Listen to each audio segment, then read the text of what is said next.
Windows and Apple are preparing to come out with new software and gadgets. And here to discuss all the latest tech news is CNET's Shara Tibken. Shara, welcome. Thanks so much for joining us. How are you? I'm doing well. How are you? Not bad at all. All right, let's dive right in. Microsoft is releasing Windows 11 on October 5th, so just around the corner. What are some features we'll see with the new software? Yeah, so what we're going to get is kind of a more streamlined design. It's going to look a little bit more like what Mac users are used to. Microsoft Teams is going to be integrated.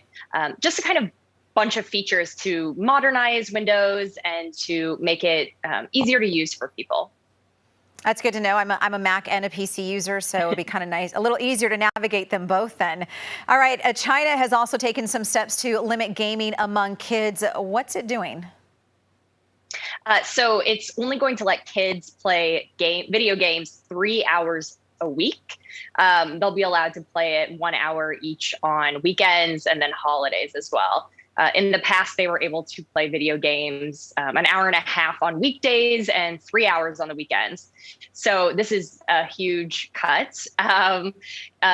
They're saying that this is an effort to kind of try to combat addiction and try to make it so that kids aren't addicted to video games and wanting to play them all the time.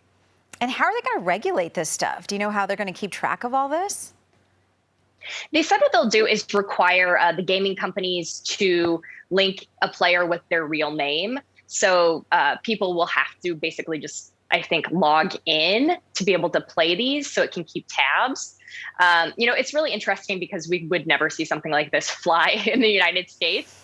I think a lot of people who are around kids, try to tear them away from screens, especially during the pandemic. So it will be interesting to see how this works, especially since gaming is just a huge thing that people do on devices, and it's just, a huge industry. We'll have to see, if this works well or if there's a lot of backlash to it. Yeah, and I mean, I know as a parent, I try to limit my kids as, the time they spend on video games, but even I think just 3 hours a week is not a lot. I mean, just in my opinion. All right, let's talk about the next iPhone. Apple's next iPhone could be unveiled in just a couple of weeks. What's the latest rumor about the iPhone 13?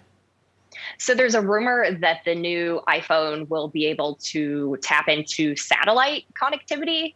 So this could come in handy if you're not in a place where there's, Verizon or AT&T or T-Mobile service, that you'd be able to still use your phone.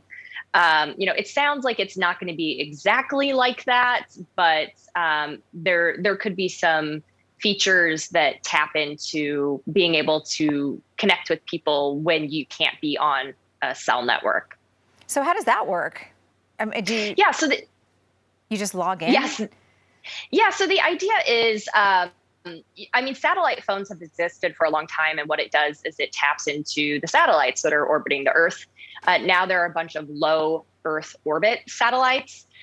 They're helping, with like SpaceX and Starlink, helping people get internet connectivity. The idea is that with the iPhone, maybe the new one, but it could be farther out, that if you're in a place where you don't have connectivity, your phone would be able to connect to a satellite network if you were having an emergency.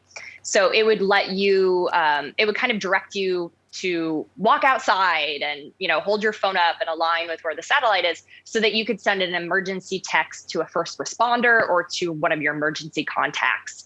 Or if you're on a cruise ship and there's a huge disaster, or if you're in another place where there isn't traditionally cell service, it would do the same sort of thing where you could send an alert and say, hey, something is going on.